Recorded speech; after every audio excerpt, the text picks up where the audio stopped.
saying, I desire to fill you up as my chosen vessel. That's right. Yes, Lord. For the Bible tells me in Matthew 22:14, for many are called, but few are chosen. That's right. Yes, Lord. So we see when we look in our text, we see that Saul begins to make his journey near Damascus. We see that when he gets close there, suddenly a light shines round about him, and it causes him to fall on his knees.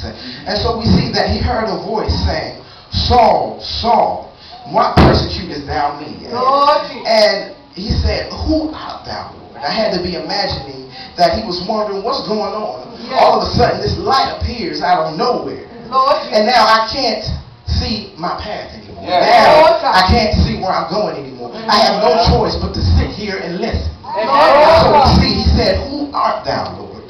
And the Lord said, I am Jesus, whom thou persecutest. For it is hard for thee to kick against the prick. Now what he meant right there by that was, it's going to be hard to fight against the plan and the will of God. It's going to be hard to go against what God wants you to do. It's going to be hard to say that I want to do this, but God wants me to do that. And so we see that he was scared. He was wondering, what should I do now? He was trembling and astonished. And the Lord said, he heard the Lord's voice, and he said, what would thou have me to do? Now he's conforming to the will of the Lord. He said, Lord, what do you want me to do? And so we see that the Lord said unto him, arise and go into the city and wait.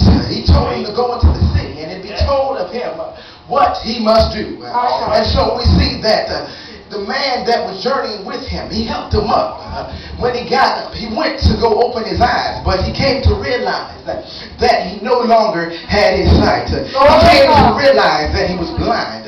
And so we see that he was not only naturally blind, but he was spiritually blind in the plan and the will of the Lord. We see that now he had to go in a place that was unfamiliar to him, without his sight. He had to go into a land that he had never been in before, but this time he had to be led by the hand. He no longer had control of the direction that he was going in. Now he had to be led, something that he was not used to, something that he had not done before. But now we see that the Lord had a purpose to this. And so when he went to Damascus, he had a man by the name of Ananias ready for him, waiting. And so we see that Ananias, he was a faithful man, but the Lord told him to go to Saul and tell him what he had seen in the vision before, because Saul was praying.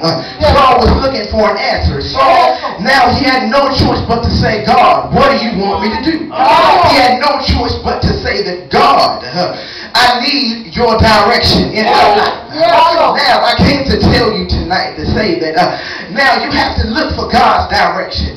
You can't live by your own will. You have to follow the direction of the Lord.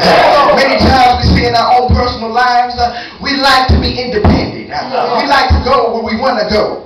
We like to find things for us.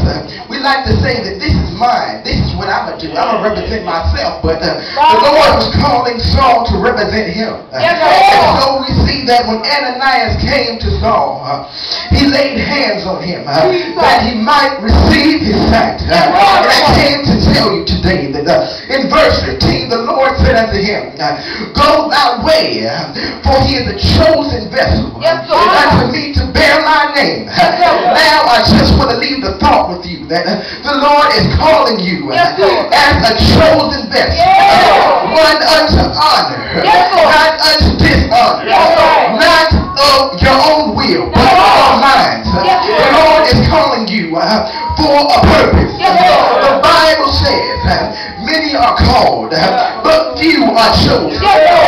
Because a lot of times we don't want to conform to the will of the Lord, but we have to come under God and say, Jesus, I need your help. We have to stand there and say that, Lord, I cannot do it on my own. And the Lord is saying, I selected you as mine because I love you. Not just because you're somebody I like, not just because you're a good person, but because I love you. The Lord is saying, I love you with an everlasting love. The Lord is saying that no matter in your life. The Lord is saying, no matter who you are, I have called you for a purpose.